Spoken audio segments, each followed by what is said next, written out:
Salam alaikum Wasomali wote.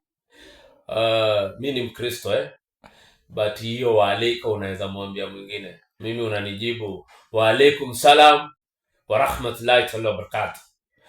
Anyway, kuna movie ilikuwa acted 2015 ikapioneer kwa all theaters ama majority of the theaters 2016 March na April. Inaitwa Eye in the Sky.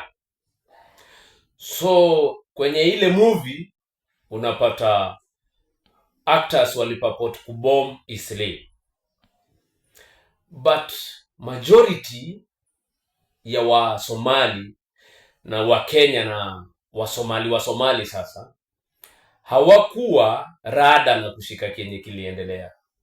Bro, you see what's going on saa hizi ni kwamba Trump anataka kubomb Isli economically. Na ile movie walisema jicho la Marekani, Eye in the Sky, liko juu, linaangalia sana activities za Wasomali. Na kwa sababu brain zetu wote zinafikiria tu terrorism, hamna mtu aliona kile kinakama. But 10 years later, yule mtu alikuwa anauza mandazi pale, ambaye alikuwa anazuia the Americans from bombing Isli, sasa ndio unajua ile ilikuwa economical activity yenye wanaangalia from US. Saa hizi what they will do is they will make sure wamekamilisha, even if ina affect watoto.